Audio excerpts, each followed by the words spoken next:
Conversation with Lila Gardner Releford at her home in Port Arthur, Texas on August 26, 1981.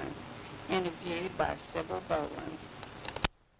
Down Las Palmas, I think, was the main street down by the nursery. We would come out close to the railroad crossing over there, but it wasn't 25th Street. I don't remember just which, but it was one of these streets back here. And of course, I drove through this hundreds of times while I lived at Village Mills, you know, visiting my children down here. But since I've been here, well, I knew it was coming, of course, you know. Well, I just got so I couldn't see. I had to quit trying to drive. And I really do miss my driving and miss my car. So finally, I kept my car, and I'd say, well, a miracle might happen, you know, and I could drive again. Then I finally, I said, well, that old car's sitting there, and I'll have to pay insurance and everything on it. If I can drive again, if a miracle does happen, I'll get another car. There you go. Absolutely. And so I got rid of my car, but I sure did hate to get rid of my car.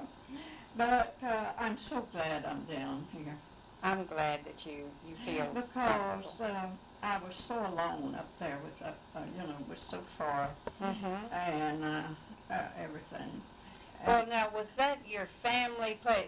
How did you happen to live in Village Mills? Were you born there? Originally, I was born there. My parents were married.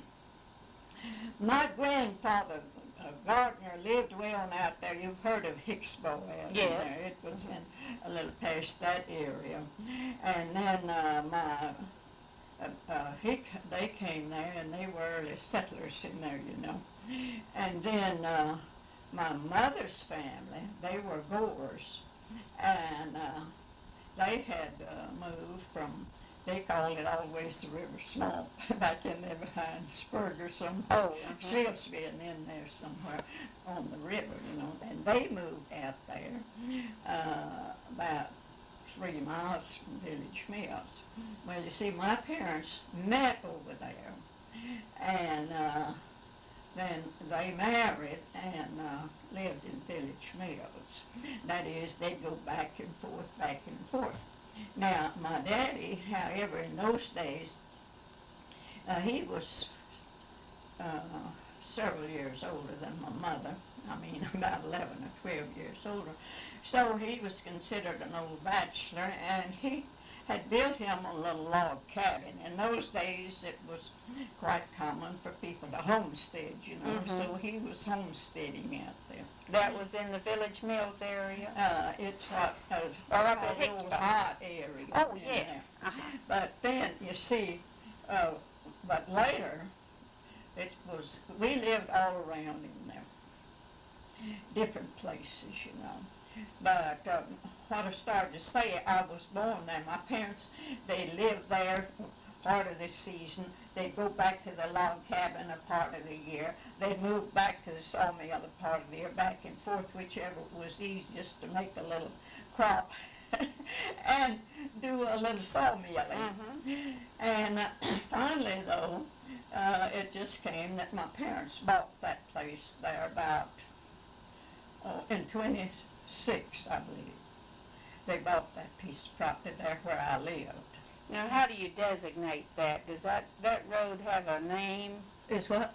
Does that road have a name, or how would you tell someone where you lived? When I moved up there, and I had so many deliveries made and moving and so on, they got so that all the delivery people, or trucking people, well, they'd call it the Gardner Road.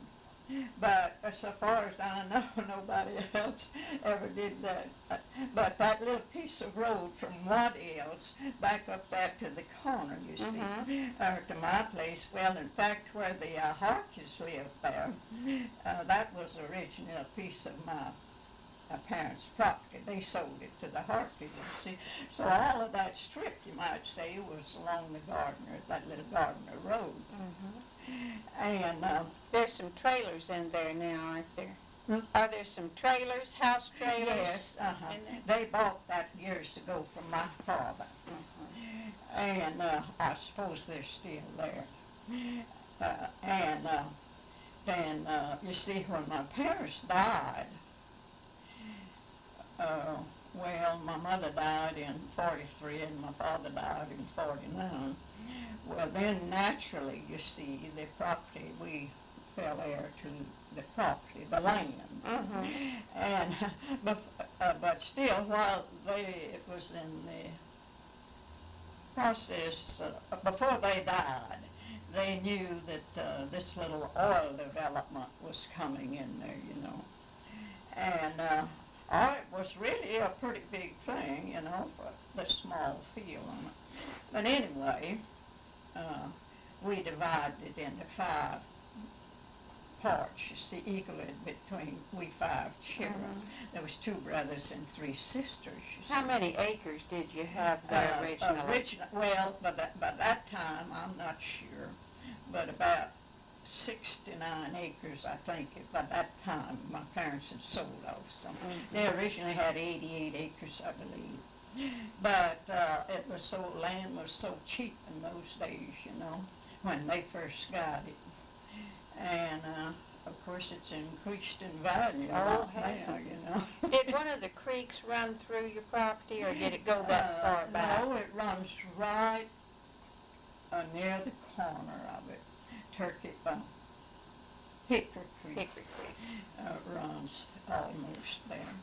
So it happened that when my parents had lived on the north corner, and so my brother then lived there. And when I started to build, well, my husband, of course, I've been married several times. My husband's died. I had been married 2 years. Well, just 1 year. And he had a home in Fort Neches, but what was his name? I didn't want to live there, you know, and he didn't. We were happy to build a home up there, so he started with me to build the house up there. I was going to pay for it because I didn't, I worked every way I could to keep anyone else from getting involved. I didn't want to get involved with his family property. He had children, and I didn't want to be involved in that, so we had that understood. Very wise. But anyhow, while we were building, he died. Oh. Well, anyway, I went on and completed the building, you see, and built a home.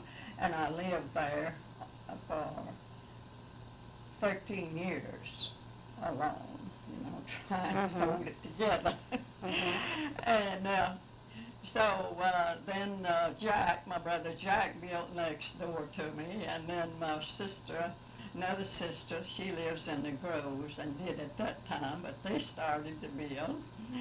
And her husband got sick, and they left it. They sold out. The other strip there belongs to, was for my other sister, but she sold it to her daughter and son-in-law. But my brother, that he continued to live there as long as he lived on that corner, you know, on that corner. So when it came, I chose that spot down there because it was kind of cleared up. It was so much in the thicket, but it turned out that my piece of property had 4 oil wells on it.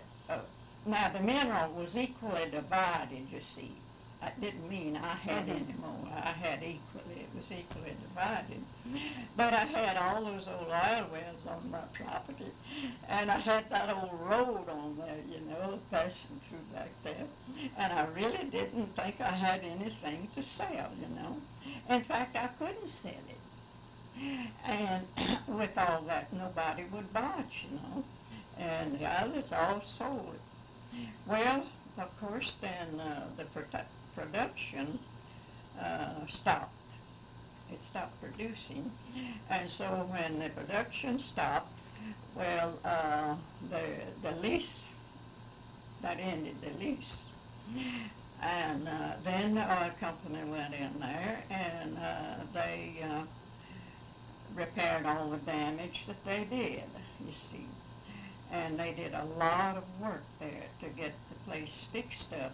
And then they leased the road from me to pay me, you see, help me. And they really were good to me. They really were wonderful to me. Which company